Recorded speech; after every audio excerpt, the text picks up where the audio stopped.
It's your boy Dom the Hustler back at you with another reaction video, and we finna react to something different this time. Cause I'll be curious what's going on in London and what's going on in the fucking some fucking gang war going on in London with Suspect and Digga D and shit like that. There's like something going on that, you know, this video is gonna help me understand a little bit better. Two men have been stabbed to death in two separate attacks in Kentish Town in North London last night.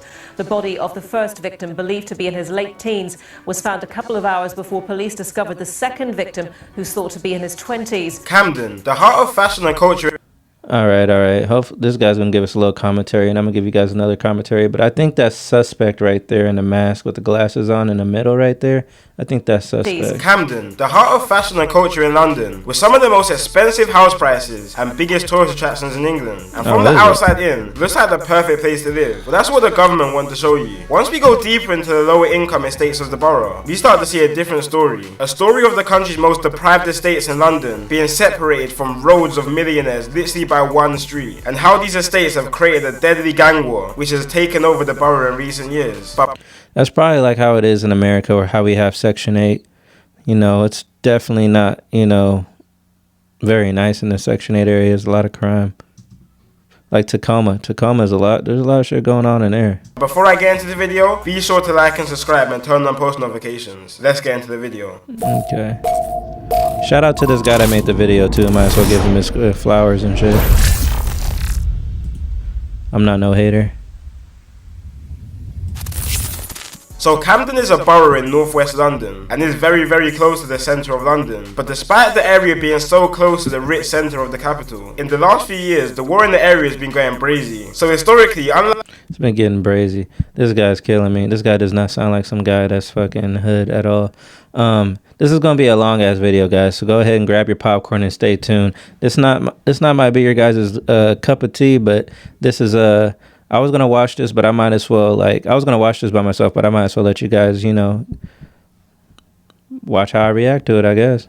Like neighbouring areas like Islington and Brent, Camden's beef situation hasn't been as active as others. But this all changed around 2016 when a man from Camden called Merce had his watch stolen from another man from another area in Camden. After this, there was some back and forth, which resulted in a big rivalry in the borough, literally between groups of kids that grew up together. One side being gangs built up from a few estates in Camden, which were the Peckwater gang from the Peckwater estate, the QC gang, which were from a road in Camden called Queen's Crescent, and Cumber, which is a gang made up from an estate called Regent's Park in Cumberland Market. Don't tell me these niggas are all beefing over because a guy got his watch stolen.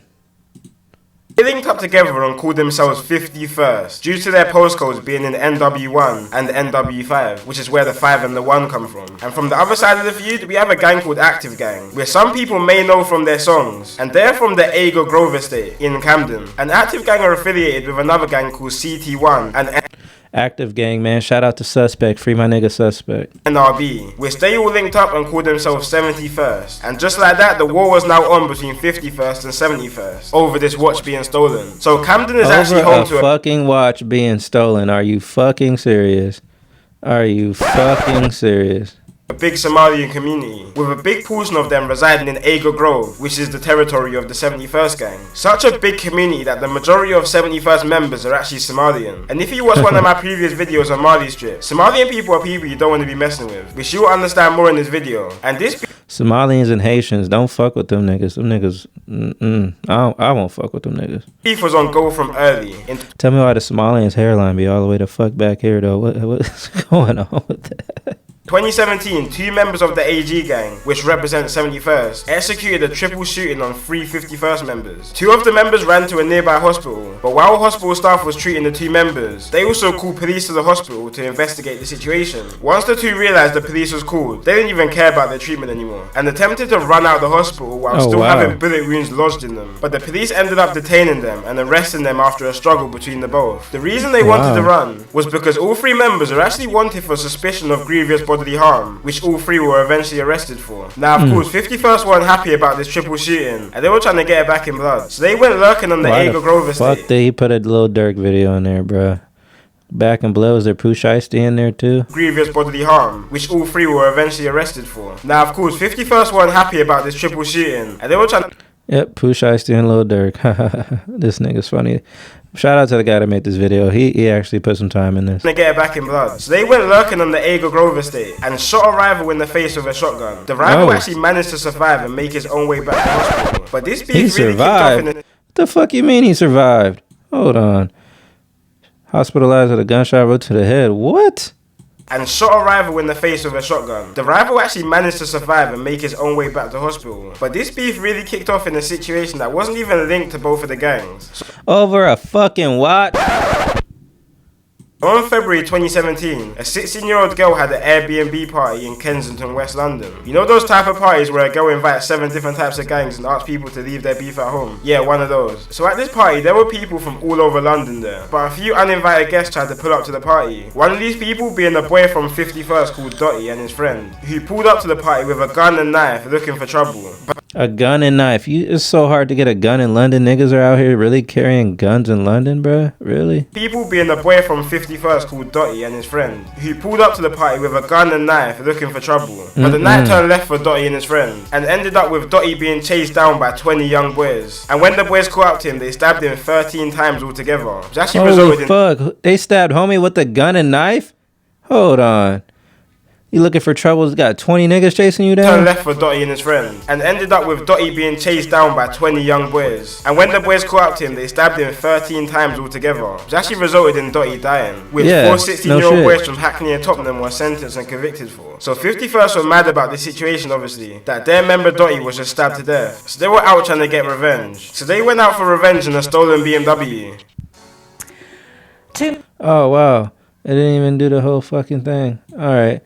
Well, fuck it. We're not gonna react to the whole thing anyway. That shit's ridiculous. He did his due diligence. He probably had a lot more going on in the video, but it's not gonna let me play it all, which is weird, and I don't really care. Anyways, y'all, this was pretty long anyway. I might do a part 2 on it. If you guys really want me to do a part 2, I'll finish the rest of it. But yeah, no, that shit's crazy. Just the beginning of that's nuts. Over a fucking watch? No fucking way. Hey, man. A lot of these niggas are locked up now, though. Free my nigga Suspect. That nigga was doing hard. That nigga was doing... Like, if y'all listen to his music, he's really rapping about shit he just did last night type shit. That shit's fucking nuts. And you wouldn't think... Like, I don't understand how niggas make raps and do shit like that, incriminate themselves, and don't think they're gonna get caught up. That shit is ridiculous to me. But at the same time, a lot of these niggas that... on their London... Or these niggas in the UK and the drill rap, they don't even show their face. So they're fucking... Can't get used in court or whatever the case is, but bro, they know your voice. I don't know how that really works technically, but bro, they hear your voice. They can't see you, but it's your voice. So you're saying shit's bonkers. Anyways, man, appreciate y'all for listening if you guys did, and if you guys want me to do a part 2, go ahead and drop it in the comments, because I'll definitely do a part 2. I just don't want to bore you guys and do a whole fucking 15-minute video right away. I think it's 10-15 minutes, I don't know, but I'll do a part 2 if you guys want me to. Go ahead and let me know. But it's Dom the Hustler, and we are out.